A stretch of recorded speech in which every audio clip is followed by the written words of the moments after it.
ये नए युग की शुरुआत है।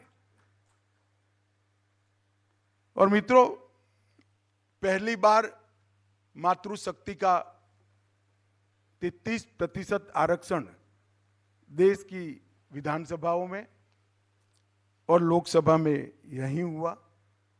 जय जवान जय किसान के साथ ये दोनों के महत्व को जरा भी कम करे बगैर जय विज्ञान और जय अनुसंधान जोड़कर रिसर्च एंड डेवलपमेंट के क्षेत्र में भारत को टॉप पर ले जाने का काम किया और कई सारी इमर्जिंग इकोनॉमी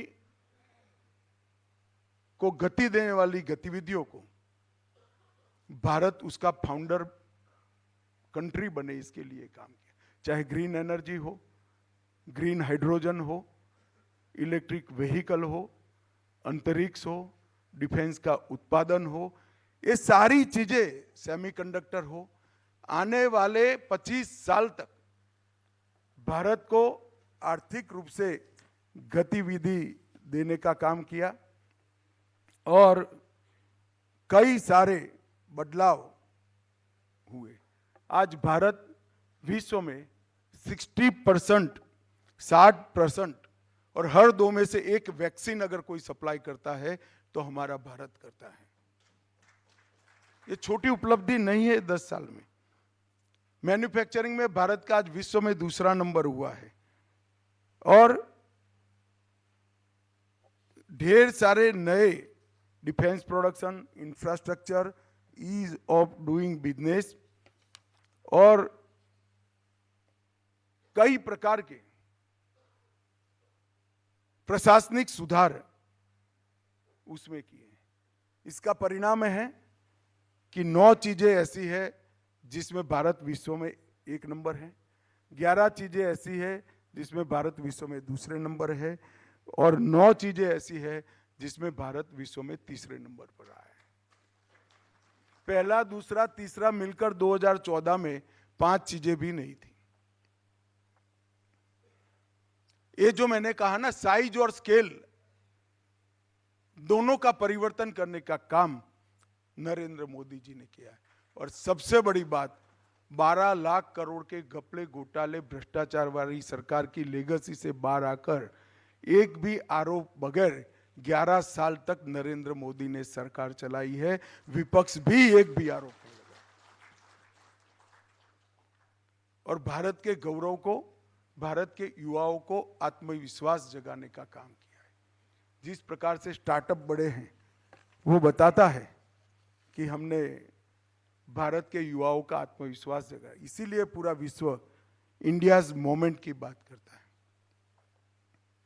और भारत में भविष्य देखने वाले दुनिया के देश बढ़ते ही जा रहे हैं।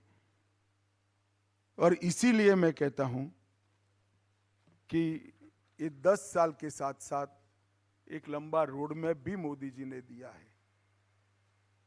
2025 में भारत का पहला क्रू मिशन गगनयान, 27 तक तीसरे बड़ी अर्थव्यवस्था बनना, 30 तक $206 बिलियन ईवी मार्केट का टारगेट, 300 बिलियन डॉलर की बायो इकोनॉमी का टारगेट 2030 तक, 2030 तक 2 ट्रिलियन का एक्सपोर्ट का लक्ष्यांक, 2035 तक विश्व में अंतरिक्ष, स्पेस में अंतरिक्ष स्टेशन स्थापित करना, 2036 में ओलंपिक की मेजबानी करना, 2040 पर मैन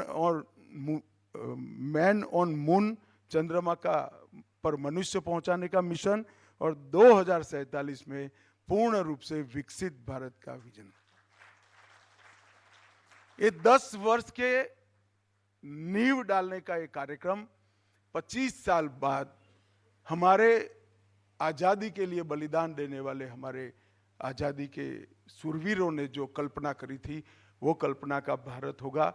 हम पूर्ण रूप से विकसित भी होंगे, दुनिया में भारत का दबदबा भी होगा और पूर्ण रूप से भारतीय भी होंगे। इसका गारंटी नरेंद्र मोदी के इस 10 साल ने निश्चित किया। और नरेंद्र मोदी के 10 साल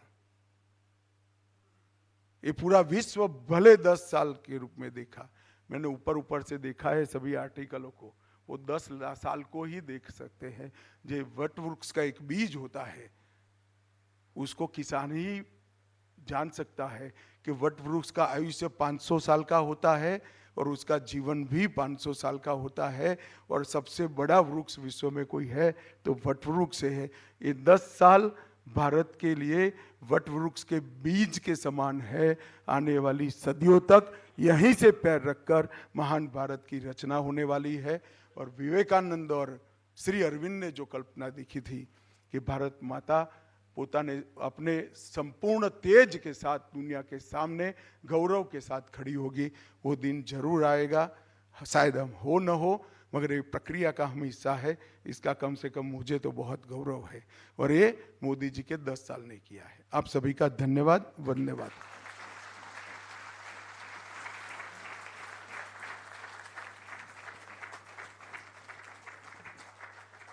Thank you so much, Shri Amit Shah ji, for those inspiring and insightful words. I now request Dr. Aishwarya Pandit to please give a vote of thanks. I would like to thank Honorable Home Minister of India, Shri Amit Shah ji, for taking out time from his busy schedule to launch the book. It's truly an honor to have you here and for your appreciation for the book. I would also like to thank Honorable Minister of Housing and Urban